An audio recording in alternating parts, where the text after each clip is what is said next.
गर्मी में आंगन में ही खाने, सोने और टीवी देखने वाला ससुराल। सुबह सूरज की पहली किरण के साथ रामलाल का पूरा परिवार आंगन में अपनी नींद खोलता है। पार्वती और रागिनी एक तरफ पल्लू संभालते हुए उठते हैं, वहीं रामलाल, शारदा, सुरेश और नागेश भी उठकर बैठ जाते हैं।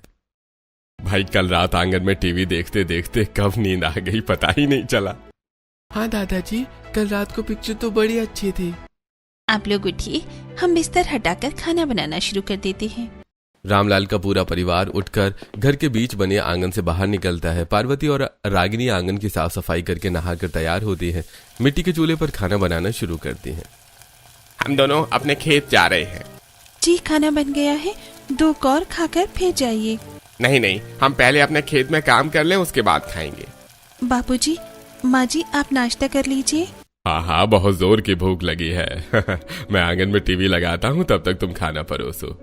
इतना कहकर रामलाल घर के अंदर से एक टीवी लेकर आता है और आंगन में लगाकर शारदा और बहुओं के साथ बैठकर टीवी देखते हुए खाना खाने लगता है। ऐसी रात होती है, आंगन में टीवी लगा होता है। पूरा परिवार और पड़ोसी अपने बच्चों के साथ आंगन में बैठकर टीवी देख रहे होते हैं। अरे वाह रामलाल, क्या पिक्चर लगाई है, इतनी सुंदर हीरोइन है, मन करता है गब्बर की जगह मैं इसे लेकर भाग जाऊं। अरे हरिया, जरा संभल कर भागना, कहीं तेरी धोती तेरे पाँव में न फंस जाए, वरना बचे हुए तेरे 2 दांत भी टूट जाएंगे। अरे विमला बहन, हरिया का काम करते हुए फिसल कर गिर सकता है, पर जब बात हेमा मालिनी की हो तो मजाल है कि वो तस से मस हो जाए। इतनी तेज गर्मी में भी भट्टी में कूद जाए उसके लिए। अजी आप कौन से दूध के धुले हुए हैं, अच्छा खासा सास बहू का धारावाहिक देख रहे थे, पर नहीं, आपको तो हेमा मालिनी की पिक्चर देखनी है। हमारे सास ससुर चाहे जितने बूढ़े हो जाएं, मस्ती इनके अंदर से खत्म नहीं होने वाली। यही मस्ती तो हमारे बच्चों में है, इसी मस्ती की बदौलत पूरा गांव खुशहाल है। ऐसी रात होती है, पूरा परिवार आंगन में पड़ोसी के साथ टीवी देखते हुए खाना खा रहा होता है। शारदा के आंगन में जिसे जितना टीवी देखना है देख लो, और फिर कुछ दिनों तक आंगन में टीवी देखने का मौका नहीं मिलेगा। अरे बच्चों, शोर मत मचाओ। क्या हुआ रामलाल, विमला ऐसे क्यों कह रही है? अरे भाई, रामलाल जी का पूरा परिवार गर्मियों में शहर जो जा रहा है। ले रामलाल, कर दिया ना बेवकूफी। अरे गर्मियों में शहर से लोग गांव आते हैं, तू गांव छोड़ के शहर जा रहा है। अरे कोई नियम बना है क्या कि शहर से ही गांव लोग आएंगे? गांव के लोग भी तो छुट्टी मनाएंगे। अरे तुझे तो पता है, शहर में मेरा छोटा भाई रहता है, उसी के घर जा रहे हैं हम सभी लोग। अरे मैंने तो सुना है शहर में हर चीज की व्यवस्था है, और एसी में लोग टीवी देखते हैं, खाते हैं, सोते हैं। भाई मैं तो आराम से एसी में सोऊंगा, टीवी देखूंगा और खाऊंगा। शहर में एसी के मीठे सपने देखते हुए पूरा परिवार टीवी देखते हुए अपने आंगन खाट लगाकर सो जाता है। ऐसी रात बीतती है। अगली सुबह टीवी घर में रखकर पूरा परिवार अपने अपने पोटलियों के साथ तैयार होता है और गांव से विदा लेकर शहर के लिए रवाना होता है। अगली सुबह पूरा परिवार शहर के रेलवे स्टेशन पर होता है, जहां नीलेश और अखिलेश अपने चाचा के परिवार को लेने आए होते हैं। अरे अखिलेश, ये चाचा जी कौन से लुक में आए हैं? भैया, चाचा जी को कम से कम एक सूटकेस तो लेके आना चाहिए था, ये पोटलियां बांध कर क्यों लेकर आए हैं? अरे भाई, जैसे भी आए हैं इन्हें लेकर घर चलो, देखो सभी नहीं देख रहे हैं।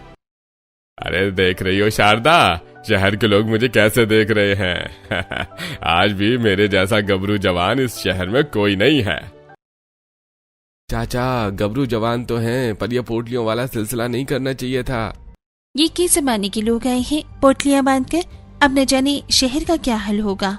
आसपास के लोग रामलाल और परिवार का सीधा साधा देहाती पहनावा और हाथों में पोटलियां देखकर मजाक उड़ाने लगते हैं।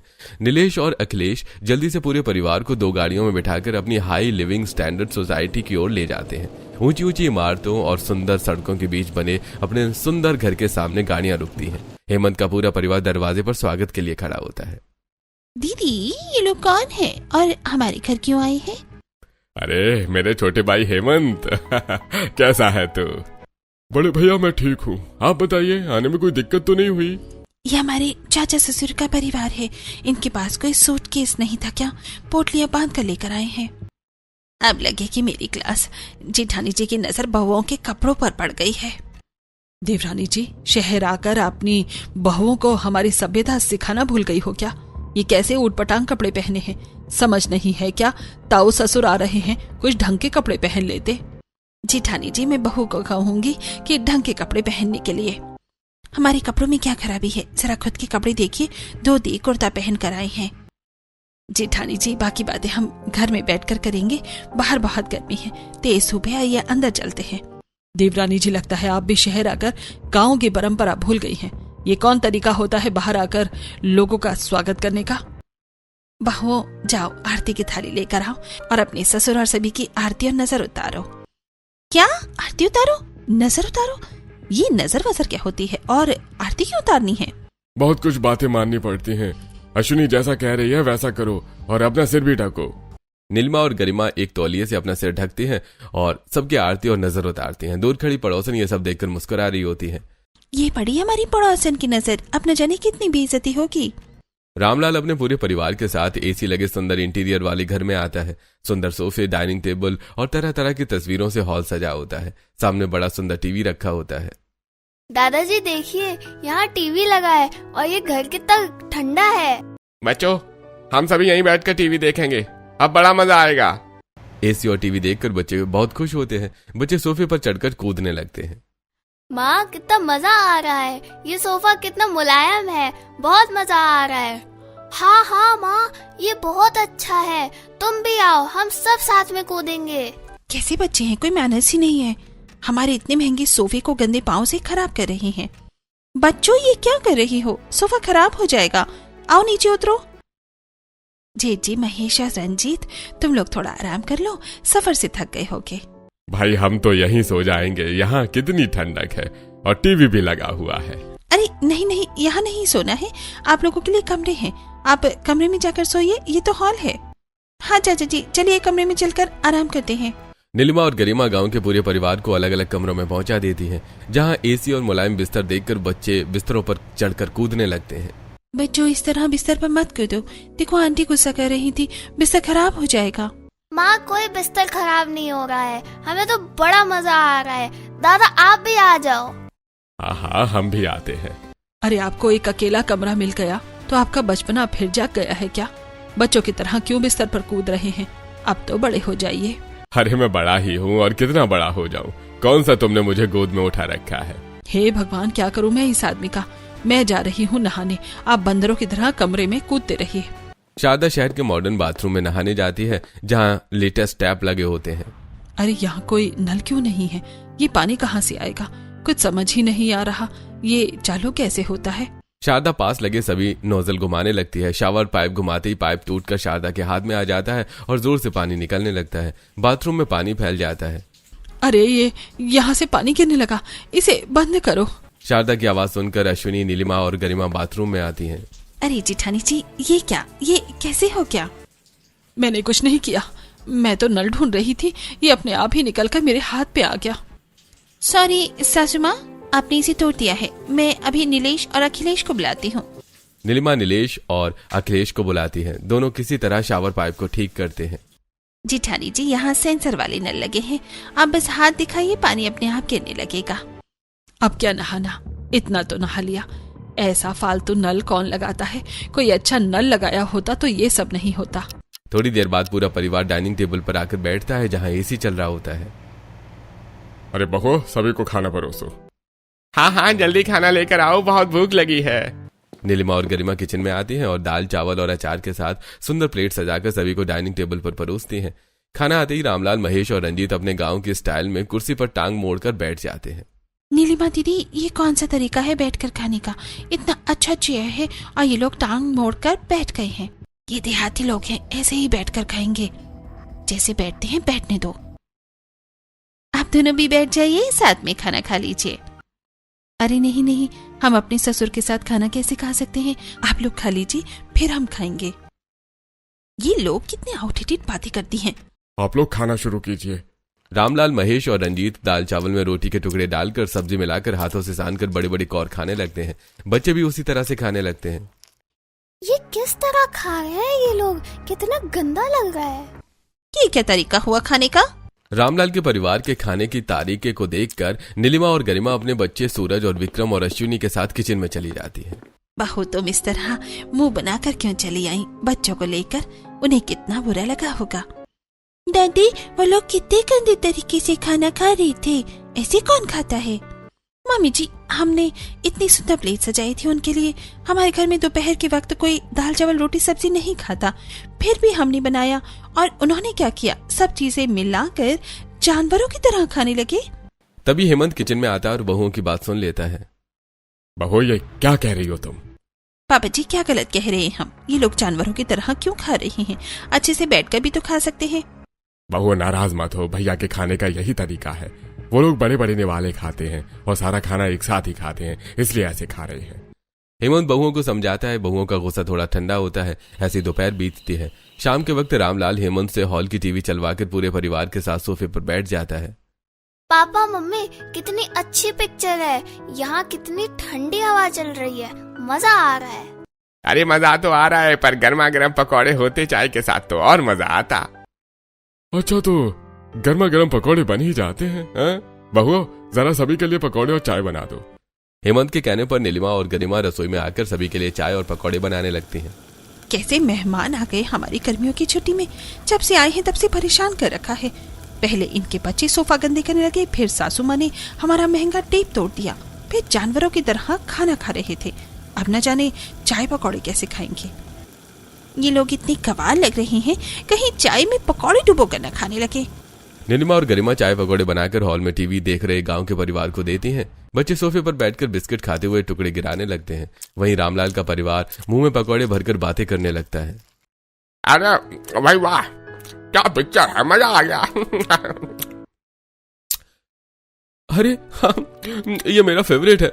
बहुत अच्छा पिक्चर बनाता है ये हीरो। अरे भैया, ये कौन हीरो है?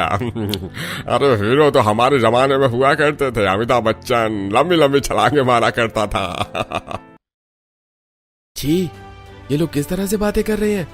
ऐसे कौन मुंह में खाना भरकर बात करता है? कितना गंदा लग रहा है।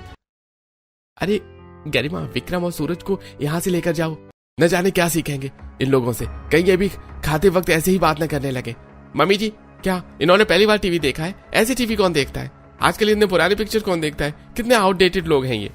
नीलेश, नीलिमा, सूरज, अखिलेश, गरिमा और विक्रम मुंह बनाकर अपने कमरे की तरफ निकल जाते हैं। वहीं हेमंत चिंतित होकर सभी को देखता है।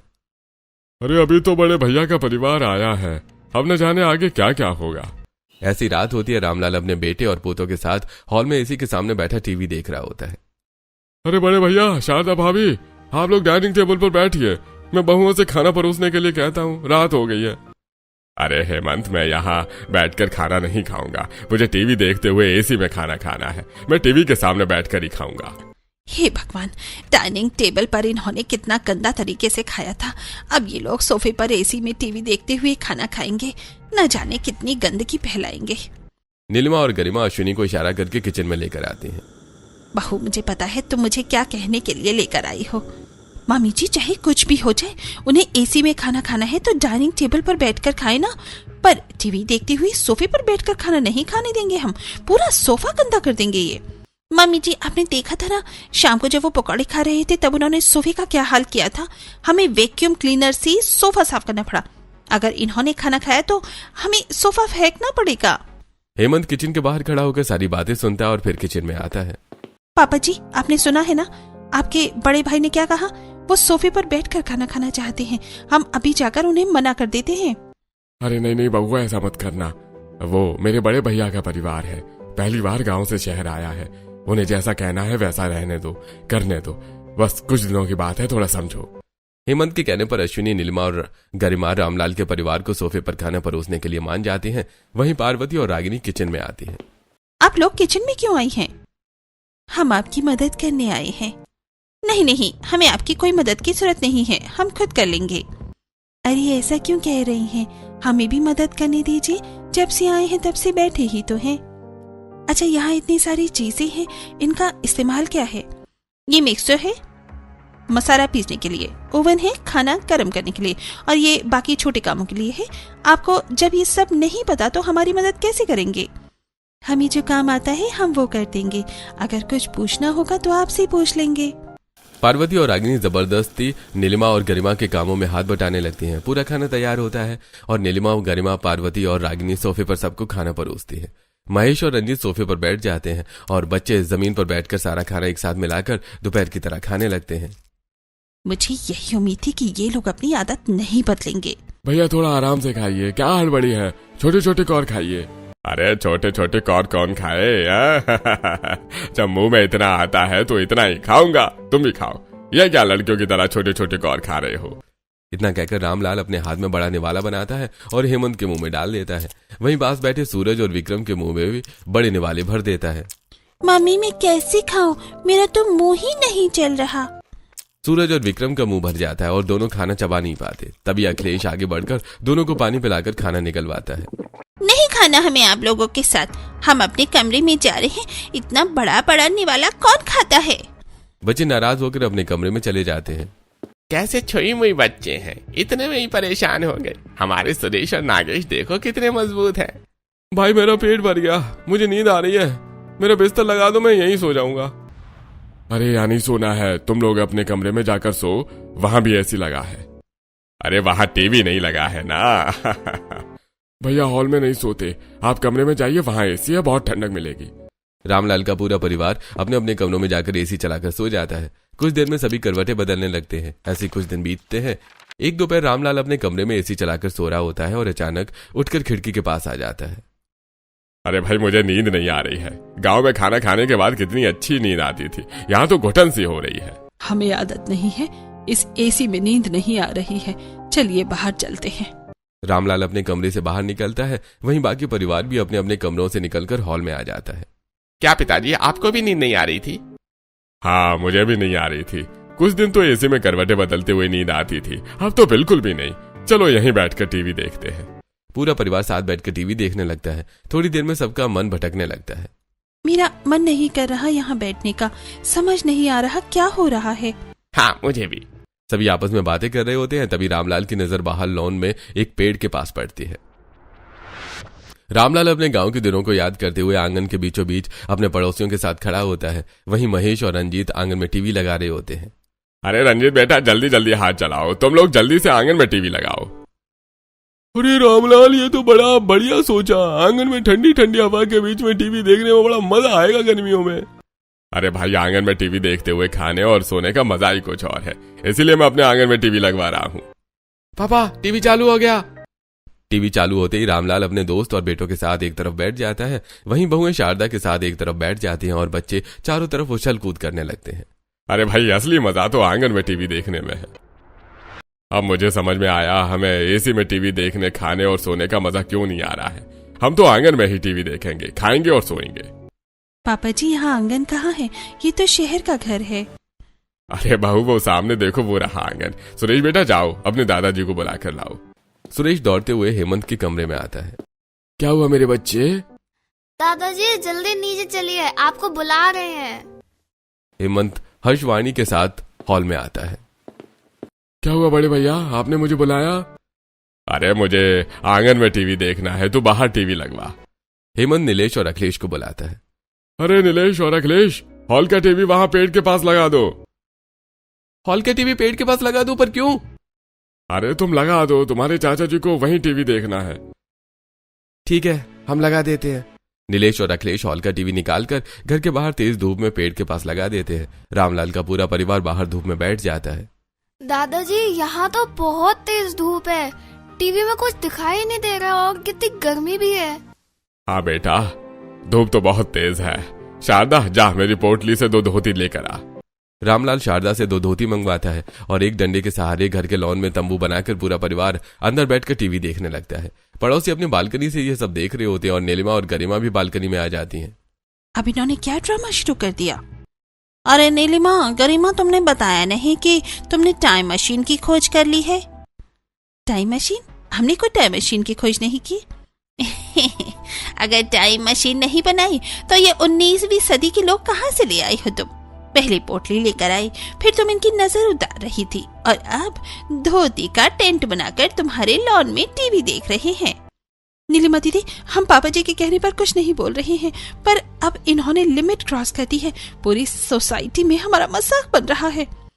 हम बोल भी तो नहीं सकते, मेहमान हैं, ऊपर से पापा जी के इमोशन जुड़े हैं। अरे रागिनी बहू, पार्वती बहू, नीलिमा और गरिमा बहू के साथ सभी के लिए ठंडा शरबत बनाकर लेकर आओ। रागिनी और पार्वती किचन में आती हैं। वहीं गरिमा और नीलिमा भी किचन में चली जाती हैं। आप लोग किचन में क्यों आई हैं? बापूजी ने सभी के लिए शरबत मंगवाया है, वही बनाने आए हैं। नींबू कहाँ है? हाँ, फ्रिज में है।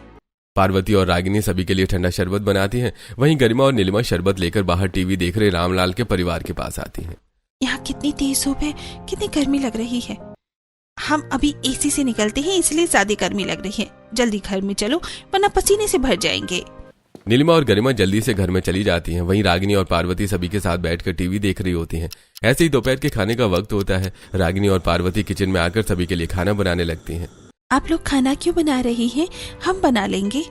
तुम लोग अकेले क्यों बनाओगी? हम भी मदद करेंगे। मैं चावल और सब्जी बना रही हूँ, तुम रोटी बना लो। चारों मिलकर खाना बनाती हैं और फिर गरिमा और नीलिमा बाहर लेकर आती हैं। दीदी, आप लोग जाइए और अपने ससुर जी को बुला लीजिए। बाबूजी बाहर बैठकर ही खाना खाएंगे। सारा खाना लेकर बाहर चलो। बाहर बैठकर खाना खाएंगे? क्यों? हम सभी आंगन में टीवी देखते हुए ही खाना खाते हैं, इसीलिए बाबूजी ने बाहर खाना मंगवाया है। चारों तेज धूप में खाना लेकर बाहर आती हैं। रागिनी बहू, चलो तुम भी बैठ जाओ। क्यों मेहनत कर रही हो? तुम छुट्टियां मनाने आई हो। अरे खाना तो ठीक है, मुझे थोड़ा सलाद चाहिए। बहू जाओ, सभी के लिए सलाद बना कर लाओ। गरिमा किचन में जाती है और सलाद लेकर बाहर आती है। बार बार किचन और लॉन के बीच आना जाना शुरू हो जाता है, जिससे सभी परेशान हो जाते हैं। अरे वाह, बहुत अच्छे से खाना खिलाया, पेट भर गया। अब मुझे अच्छी नींद आएगी, मैं सोने जा रहा हूँ। रामलाल अपने बेटों के साथ लॉन में एक तरफ सो जाता है। वहीं सुरेश और नागेश चारों तरफ खेलते रहते हैं। ऐसे कुछ दिन बीतते हैं। एक रात रामलाल लॉन में बैठकर टीवी देख रहा होता है। अरे ये कैसे लोग हैं, एसी छोड़कर बाहर बैठकर टीवी देख रहे हैं। दोपहर में भी यही खाना खा रहे थे। क्या पता यहीं सो भी जाएं। ये नीलम और गरिमा के घर आए हुए लोग हैं, कुछ भी कर सकते हैं। रामलाल अपने पूरे परिवार को साथ बिठाकर टीवी देखने लगता है और जैसी रात होती है सभी को खुले आसमान के नीचे खाना खिलाता है। हम एसी छोड़कर बाहर क्यों बैठे हैं? अंदर एसी में खाना खाते हैं, वहाँ बिल्कुल गर्मी नहीं लगती। आप लोग हमें बाहर क्यों लेकर आए हैं? बच्चों, आंगन में बैठकर खाना खाने का मजा घर के अंदर नहीं है। यहाँ सभी साथ बैठकर खाते हैं। ऐसी रात होती है। रामलाल का परिवार नीलिमा और गरिमा से आंगन में बिस्तर लगवाकर टीवी देखते हुए सो जाता है। ऐसे कुछ दिन बीतते हैं। एक दिन चारों बहुएं सब्जी मंडी आई होती हैं। भैया, ये आलू कितने के दिए? 40 रुपए किलो आलू। क्या 40 रुपए किलो? उल्लू बना रही हो क्या? हमें पता है 30 रुपए किलो दाम है, 40 क्यों लगा रहे हो? आप लोग सब्जी वाले से बार्गेनिंग क्यों कर रहे हैं? हम बार्गेनिंग नहीं करते, जितना कह रहा है उतना दे दीजिए। अरे क्यों? वो ज्यादा पैसे मांग रहा है। पूरा परिवार गवारू जैसी हरकत करता है और यहाँ आकर हमारी बेइज्जती करवा रहे हैं। जितना कहते हैं उतने में सब्जियां ले लीजिए। आई बड़ी अमीर, खुद को तो ज्ञान ही नहीं है। शादीशुदा गृहिणी सही दाम में सब्जी ले रही है तो मना कर रही है। भैया, सही दाम में सब्जी देनी है तो दो, वरना हम कहीं और से ले लेंगे। अरे नहीं, ये ले लीजिए, 30 रुपए किलो ले लीजिए। सब्जी वाला आलू 30 रुपए किलो दे देता है। नीलिमा और गरिमा हैरान रह जाती हैं। ऐसे कुछ दिन बीतते हैं। एक सुबह रामलाल आंगन में छत से पाइप खींचकर चारों बच्चों के साथ नहा रहा होता है। कैसी बेशरम हरकत है, इतनी छोटी पैंट पहनकर सबके सामने बच्चों के साथ नहा रहा है। पापा जी, इन्हें रोकिए, ये क्या बेशर्मी कर रही हैं? पूरा लॉन कीचड़ से भर दिया है। हेमंत तुरंत रामलाल के पास टॉवल लेकर आता है और उसे लपेट कर अंदर खींच कर ले जाता है। अरे क्या हुआ हेमंत, मैं तो अच्छे से नहा रहा था। भैया, ये सब क्या कर रहे थे? शहर में ऐसा नहीं करते, सब देख रहे थे, लोग बुरा मान रहे थे। अरे गलती हो गई भाई, हमें नहीं पता था। गांव में तो ऐसे ही नहाते हैं। ऐसे कुछ दिन बीतते हैं। रामलाल का परिवार आंगन में टीवी, खाना और सोने के आदी हो जाता है। तभी एक दिन, हम लोग इतने दिन से शहर में आए हुए हैं, हमें कहीं घुमाने ही नहीं ले गए। बच्चे, कल तुम्हें अच्छी जगह घुमाने ले जाएंगे। अगले दिन पूरा परिवार स्विमिंग पूल पहुंचता है और पानी में मस्ती कर रहा होता है। अरे आंगन में नहाना बेशर्मी थी और यहाँ सब साथ नहा रहे हैं। अरे छोड़ो, मैं भी नहा लेता हूँ। रामलाल साबुन लगाकर चारों बच्चों के साथ स्विमिंग पूल में कूद जाता है। पानी झाग से भर जाता है और लोग बाहर निकलने लगते हैं। अरे तुम लोग गवार हो क्या? स्विमिंग पूल में साबुन लगाकर कूद गए, सारा पानी खराब कर दिया। निकलो बाहर। किसके साथ आए हैं ये सब लोग?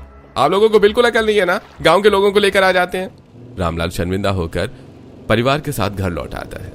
जहाँ भी जाते हैं हमारी बेइज्जती करवा देते हैं। दिमाग नहीं है क्या? हर जगह अजीब हरकतें। अरे बस करो बहू, भैया से गलती हो गई। जब से आए हैं तब से बस गलती ही कर रहे हैं। नीलिमा और गरिमा गुस्से में अपने कमरे में चली जाती हैं। बड़े भैया, मेरी बहू की बात का बुरा मत मानना, वो बस थोड़ी गुस्से में है। वो आपकी बेइज्जती नहीं करना चाहती थी। रामलाल हल्के मन से सामने बैठा होता है और शांत भाव से जवाब देता है। अरे छोटे भाई, मैं समझ सकता हूँ, हमारी वजह से उनकी बदनामी हुई है, बुरा तो उन्हें लगेगा ही। कोई बात नहीं, मुझे उनकी बातों का कोई बुरा नहीं लगा। शारदा मुस्कुराते हुए और थोड़े विनम्र भाव से बीच में बोलती है। बहू को थोड़ा समझाइएगा, हमसे गलती हो गई, हम गांव के लोग हैं, शहर के बारे में ज्यादा पता नहीं है। ये सारी बातें गरिमा और नीलिमा कमरे के बाहर खड़ी होकर सुन रही होती हैं। कुछ दिन बीत जाते हैं और शनिवार को दोपहर आंगन में सभी लोग साथ बैठकर खाना खा रहे होते हैं। हेमंत अपने पूरे परिवार और चारों बच्चों के साथ आंगन में बैठकर भोजन कर रहा होता है। माहौल हल्का और सामान्य होता है। पापा, हमारे ऑफिस की एक पार्टी है, वहां हम सभी के साथ पूरे परिवार को बुलाया गया है। अरे ये तो बहुत अच्छी बात है, भैया भी हमारे साथ चलेंगे। अरे नहीं नहीं हेमंत, तुम लोग चले जाओ, हम वहां जाएंगे तो बड़े बड़े शहर के लोग होंगे, हमसे कोई गलती हो गई तो बहू की बदनामी हो जाएगी। अरे भैया, आपने तो बहू की बात को गांठ बांध ली है, हमने कहा ना, भूल गई उस बात को। देवर जी, आपके भैया उस बात को भूल चुके हैं। भैया, आपको अपने परिवार के साथ चलना ही पड़ेगा, वरना हम भी नहीं जाएंगे। आप बस शहर के कपड़े ले लीजिए। अच्छा ठीक है, हम जाएंगे। रात होती है। रामलाल अपने परिवार के साथ आंगन में टेलीविजन देखते हुए सो जाते हैं। अगली सुबह रामलाल अपने पूरे परिवार के साथ पास के मॉल में जाता है और सभी लोग नई शहरी कपड़े खरीदने लगते हैं। वाह पार्वती, ये साड़ी तो तुम पर बहुत अच्छी लग रही है। तुम भी इन साड़ियों में अच्छी लग रही हो।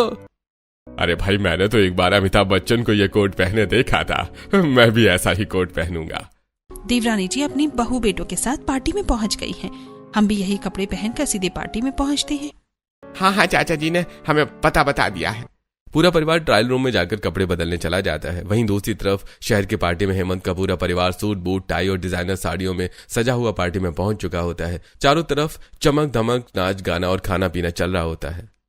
अगर मेरे बड़े भाई से कोई गलती हो जाए तो उन्हें यहाँ कुछ मत कहना, तुम मुझसे कहना, मैं उन्हें समझाऊंगा। देखिए, आपके बड़े भैया आ गए।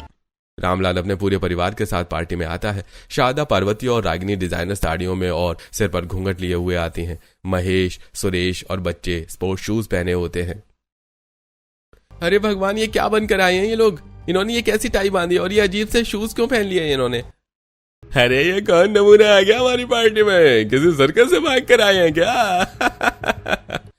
अरे सर्कस से नहीं, मुझे लगता है किसी रेस से भाग कर आए हैं। देखो, सबने स्पोर्ट्स शूज पहने हैं। जरा इन लोगों को तो देखो, डिजाइनर साड़ी पहनकर खुद का शहर ही समझने लगी हैं, पर अपनी गांव वाली हरकतें नहीं छोड़ पाई। इन लोगों ने पार्टी का सारा मूड खराब कर दिया। न जाने कहां से आ जाते देहाती गवार कहेंगे। कौन गवार है? आप लोग गवार हैं जो बड़ों की इज्जत करना नहीं जानते। इन्होंने पार्टी का मूड खराब कर दिया है, या आप लोगों ने हमारी सभ्यता खराब कर रखी है। औरतों के सिर पर घूंघट उसकी लाज की निशानी होती है, न कि कोई गवारपन। गवार आप लोग हैं। पापा जी, हमें नहीं रहना ऐसी पार्टी में, चलिए घर। नीलिमा और गरिमा अपने पूरे परिवार के साथ घर चली आती हैं। बहू, मुझे माफ कर दो, हमने फिर तुम्हारी बेइज्जती करवा दी, हम कल ही गांव चले जाएंगे। इतना कहकर रामलाल अपने पूरे परिवार के साथ कमरे की तरफ जाने लगता है। चाचा जी, कहाँ जा रहे हैं आप? बहू, कमरे में जा रहा हूँ, आज रात यहीं रुकेंगे। कोई कहीं नहीं जाएगा। और कमरे में क्यों सोना है? आप लोग तो आंगन में टीवी देखते हुए सोते हैं ना। रागिनी दीदी, पार्वती दीदी, चलिए हमारा हाथ बटाइए, हमें आंगन में बिस्तर लगाना है। बहू, ये क्या कह रही हो तुम? जब तक छुट्टियां खत्म नहीं हो जाती तब तक आप लोग कहीं नहीं जाएंगे। हमने आज तक आप लोगों को जितना भी बुरा भला कहा है उसके लिए हमें माफ कर दीजिए। गलती आपकी नहीं थी, गांव से शहर आप लोग आए थे। हमें आपको सिखाना और समझाना चाहिए था कि बेइज्जती नहीं करनी चाहिए। आप लोगों के एसी छोड़ने, आंगन में टीवी देखने, खाने पीने, सोने के साथ रहने से हमारे बच्चों में काफी बदलाव आया है। बहू, बदलाव? कैसा बदलाव? पापा जी, पहले सभी आंगन में चलिए, फिर हम बात करते हैं। पूरा परिवार आंगन में आता है और चारों बहुएं मिलकर बिस्तर लगाते हैं और सभी एक साथ बैठकर टीवी देखने लगते हैं। तभी चारों बच्चे टीवी में चल रहे एक्शन की नकल करने लगते हैं। देख, मैं इस हीरो की तरह लात मार सकता हूँ। मैं भी इस तरह कर सकता हूँ। मैं तो इसकी तरह गुलाटी भी मार सकता हूँ। अरे मेरे ही पोते हैं जो दिन भर अपने कमरे में बैठे रहते थे, गेम खेलते थे। कल रात हमने अपने बच्चों को देखा, वो अपने कमरे को छोड़कर बाहर आंगन में आपसे कहानियां सुन रहे थे। मेरे बच्चे बगीचे में खेल रहे थे। हमें याद नहीं था कि हमने इन्हें आखिरी बार कब ऐसे दौड़ते हुए देखा था। पूरा परिवार भावुक हो जाता है, सभी की आंखें भर आती हैं। तभी पड़ोस के बच्चे आकर रामलाल से कहानी सुनाने की जिद करने लगते हैं और रामलाल एसी छोड़कर आंगन में लेटकर कहानी सुनाने लगता है। बच्चों, आज मैं तुम्हें गांव की कहानी सुनाता हूँ। जहां रात में जब हम अपने आंगन में सोते थे तब आसमान पूरा तारों से भरा होता था। शहर की तरह प्रदूषण नहीं होता था।